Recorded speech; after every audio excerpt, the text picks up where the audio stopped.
ಇವತ್ತು ಅವನು ಹೇಳಿದಷ್ಟು ಐ ಕುಡಂಟ್ ಟೇಕ್.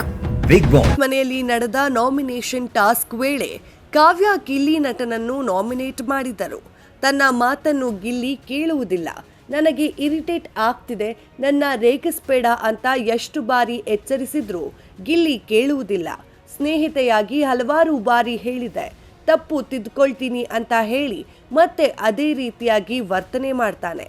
ಇದಕ್ಕೆ ನಾಮಿನೇಷನ್ ಗಂಭೀರತೆ ಅರ್ಥವಾಗಬೇಕು ಅಂತ ನಾಮಿನೇಟ್ ಮಾಡ್ತಾ ಇದ್ದೀನಿ ಎಂದು ಕಾವ್ಯ ಗಿಲ್ಲಿಗೆ ಹೇಳಿದ್ರು.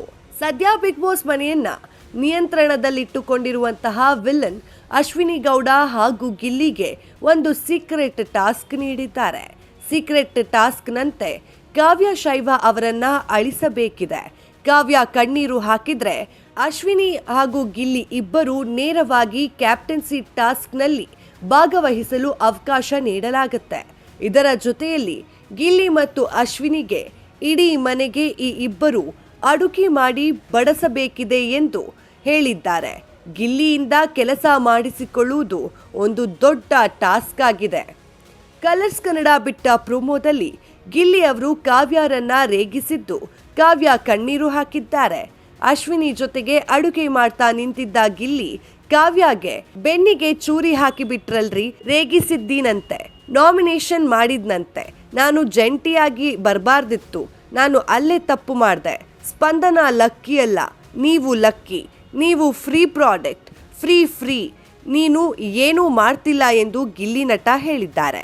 ಗಿಲ್ಲಿ ನಟ ಅವರ ಮಾತುಗಳನ್ನು ಕೇಳಿ ಕಾವ್ಯ ಶೈವ ಅವರು, ನೀನು ಇದನ್ನೆಲ್ಲ ಮೊದಲೇ ಹೇಳಬೇಕಿತ್ತು, ಇಷ್ಟೊಂದೆಲ್ಲ ಮನಸ್ಸಿನಲ್ಲಿ ಇಟ್ಟುಕೊಂಡು ಕೂತಿದ್ಯಾ ಎಂದು ಹೇಳಿದ್ದಾರೆ.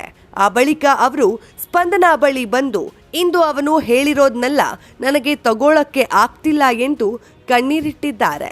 ಈ ಸೀಕ್ರೆಟ್ ಟಾಸ್ಕ್ ಗಿಲ್ಲಿ ಹಾಗೂ ಕಾವ್ಯ ನಡುವಿನ ಬಾಂಧವ್ಯ ಮುರಿಯುತ್ತಾ ಅಥವಾ ಈ ಟಾಸ್ಕ್ನಿಂದ ಗಿಲ್ಲಿ ಕಾವ್ಯ ದೂರ ಆಗ್ತಾರಾ ಅನ್ನೋದನ್ನ ಕಾದು ನೋಡಬೇಕಾಗಿದೆ. ಮತ್ತಷ್ಟು ಬಿಗ್ ಬಾಸ್ ಅಪ್ಡೇಟ್ಸ್ಗಾಗಿ ಫಾಲೋ ಮಾಡಿ ಫಿಲ್ಮಿ ಬೀಟ್ ಕನ್ನಡ.